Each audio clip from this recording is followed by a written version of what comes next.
katanya jurusan ilmu komunikasi, tapi gagal berkomunikasi. Perhatian orang di media sosial cuma 3 detik, dan kamu belajar tentang Aristoteles dan model-model komunikasi kuno. Itu bukan fondasi, tapi fosil. Jika praktisi komunikasi tidak harus kuliah jurusan ilmu komunikasi, lantas pentingkah jurusan ilmu komunikasi itu ada?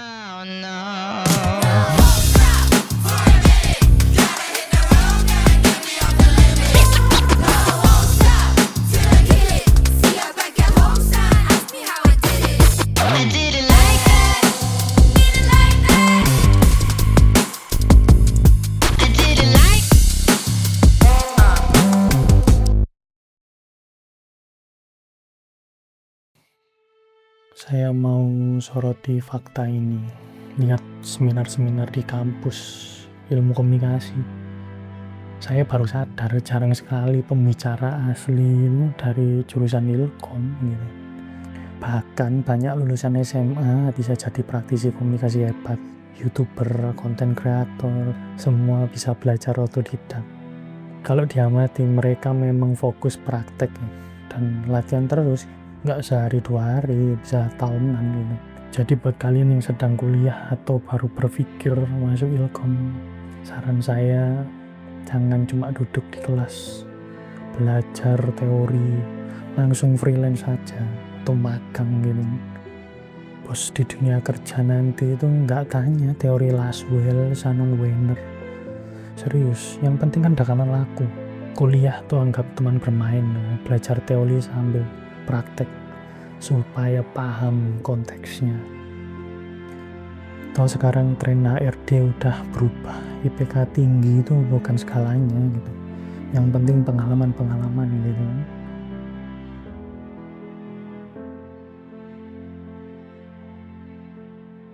Perkenalkan, saya Krisna. Ya, dulunya seorang videografer dan sekarang ya bisa dibilang sudah nggak relevan di era sekarang. Dan saya juga lulusan ilmu komunikasi yang ironisnya gagal dalam berkomunikasi.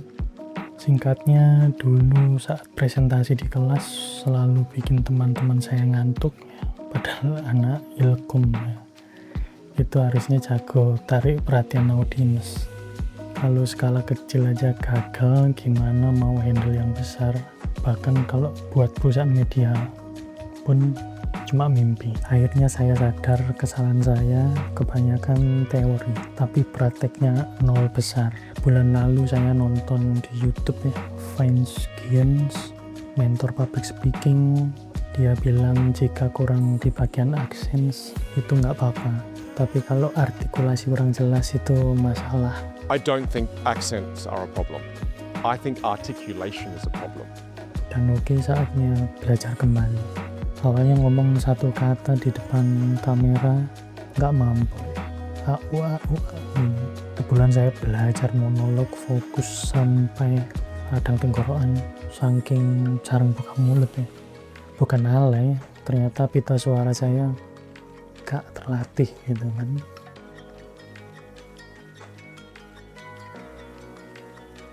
Kenapa teori ilkom sulit diterapkan? Masalahnya bukan di teorinya, tapi mindset kita. Kita keburu takut takut gagal, teori nggak dipakai semua gitu. Padahal teori itu bukan interaksi sehari-hari. Laswell, Maxwell, Wilbur Crum gitu. Mereka bahas fenomena besar, skala media besar gitu kan. Ngobrol sama tetangga sama bikin konten TikTok. Kebanyakan dari situ ya jelas nggak relevan gitu. Tapi bukan teorinya yang salah gitu. Yang salah mungkin kita kurang beradaptasi dengan perubahan zaman gitu. Saya dulu mikir paham teori bikin saya otomatis jago, ternyata itu salah besar gitu. Karena pengalaman langsung itu cara terbaik untuk memahami teori. Bikin semua lebih jelas dan masuk akal. Makanya dari itu saran saya kalau baru kuliah tuh langsung bikin proyek-proyek kecil gitu, coba freelance gitu, buat portofolio unik, jangan tunggu lulus baru mikir praktek. Dunia kerja itu ada Kalau gak banyak pengalaman sulit pasti itu. Ya kayak saya lah, sudah tua ini kan tidak dibutuhkan gitu kan. Kalau tadi saya bilang teori Aristoteles, model komunikasi kuno dan fosil, saya mau ralat. Itu salah besar, mereka bukan fosil. Mungkin kita aja yang gak bisa menerapkan teori itu di zaman modern. Coba lihat Bang Ferry Rohandi, gimana storytellingnya, bikin audiens terpikat ya. Salah satu basicnya ethos, pathos, logos. Ini dalam persuasif ya. Ini yang dibuat Aristoteles. Pertama, ethos, kredibilitas.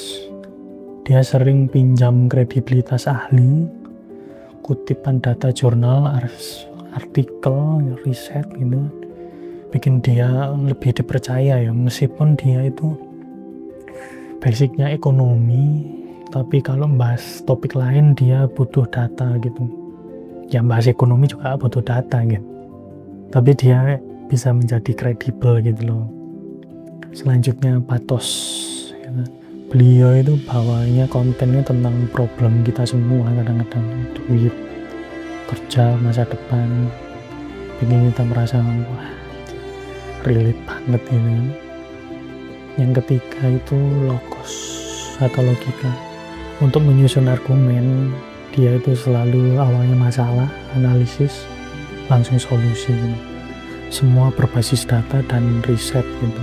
Akhirnya logik gitu. Logik itu emang dibangun dari data-data gitu. Terus kalian logikanya juga bagus, akhirnya argumennya juga bagus gitu. Tentu kalau logikanya bagus, mencari datanya juga bagus gitu.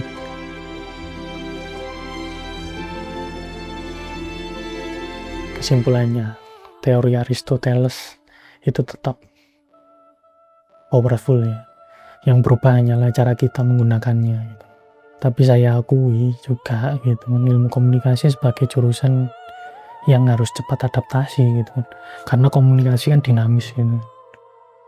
Belajar soal engagement rate, algoritma, Google Analytics, copywriting, digital marketing gitu, semua itu wajib, bukan sekedar teori yang diulang-ulang ya. Harus adaptasi gitu. Dan tolonglah kalau kampus itu jurusan ilmu komunikasi masa sepi gitu kan. Padahal itu kan kompetensi dasar gitu. Ngomong gak harus viral gitu kan. Engagement naik gitu. Itu alasan klasik, ngomong aja sulit gitu. Dan masalahnya itu pekerjaan kita sebagai anak ilmu komunikasi gitu. Selesai. Kalau ada masukan langsung komen aja ya, langsung. Yang penting adaptasi, itu kunci. Saya lulusan Ilkom gagal, tapi ya bagian dari proses gitu. Buat teman-teman Ilkom, jangan menyerah karena kamu selalu punya pilihannya. Terakhir, jangan lupa subscribe. Siapa tahu di episode selanjutnya kita bisa bahas topik lain. Apakah jurusan filsafat harus dihapus? Atau kasus besar Tom Lembong? Sampai jumpa.